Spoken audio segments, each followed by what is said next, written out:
effectivement, on a parlé, Julien Henry, je reviens vers vous, de ce volet technologique, pas de data sans techno. Quels ont été, vous, vos partis pris pour aller justement jusqu'à cette capacité, d'une part, de comprendre, d'orchestrer, voire de prédire, d'anticiper? La question qu'on se pose toujours chez Bazarchi quand on lance un sujet, c'est de savoir si on peut le faire nous-mêmes techniquement. C'est une barrière à l'entrée qui est trop compliquée. En gros, il faut 5 ans de R&D pour le faire et donc ce n'est pas notre métier.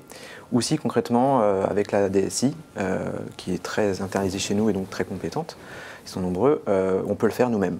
Donc ça, c'est un premier parti pris, c'est de toujours se poser la question du prisme, on fait un SWOT, on fait du marketing simple, parce qu'après, il faut penser à la maintenance. S'il y a eu 5 ans de R&D, c'est peut-être que c'est un sujet très compliqué. Donc il faut vraiment voir au global, quand on est responsable d'un PNL, tout ce que ça implique. Une fois qu'on a vu tout ça, le prisme, c'est de se dire comment on l'adresse ensuite.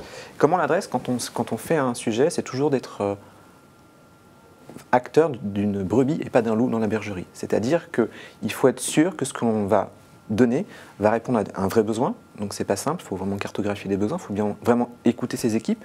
Alors c'est vrai qu'on parle de techno, mais il faut qu'on parle, je pense, aussi tous beaucoup d'humains dans tout ce que l'on fait. Donc c'est d'onboarder aussi les humains, à répondre à leurs besoins, et de finalement industrialiser beaucoup ce que l'on fait. Moi, tous les sujets que je prends, c'est pour gagner en productivité, gagner en efficacité, qu'elle soit média ou qu'elle soit de contact ou qu'elle soit CRM, et c'est de pouvoir avoir un incrémental calculable. Significatif.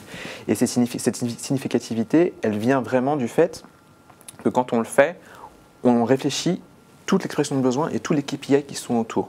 C'est-à-dire que dès qu'on lance ce qu'on appelle un POC, un Proof of Concept, on va se dire concrètement, qu'est-ce qui fera que c'est bien ou que c'est pas bien, qu'on a été successful ou que c'est potentiellement un fail.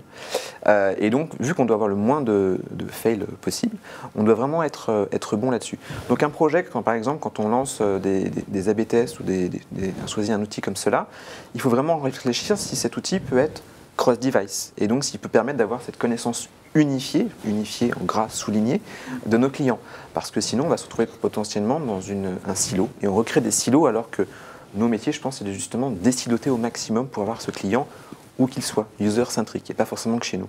Donc le challenge, c'est de se dire qu'il faut arriver à que cette data soit temps réel. C'est pour ça que je parlais d'hybridation de la DSI, parce que si on reste sur une architecture, je dirais, qui ne dépasse pas la table, mais si on a besoin de plus de bandes passantes, potentiellement, notre architecture interne ne peut pas répondre à cela. Ça peut être un problème de scalabilité.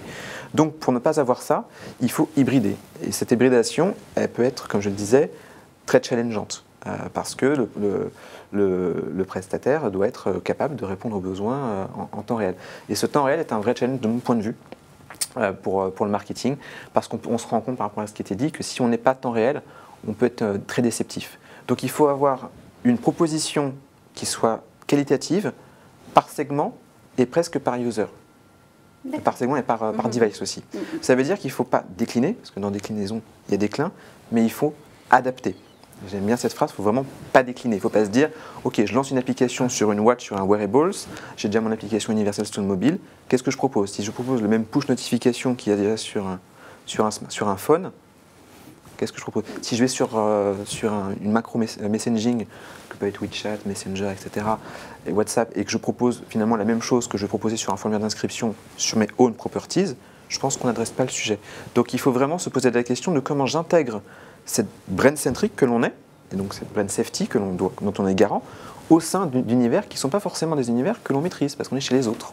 Et donc comment onboarder toute cette intelligence qui est chez nous, cette APIisation du marché dont on parle, et de pouvoir la rendre adaptée à ces environnements pour avoir une proposition de valeur qui va faire la différence, et ce ne sera pas un bad buzz, mais un wow effect pour la marque, et donc préempter des territoires.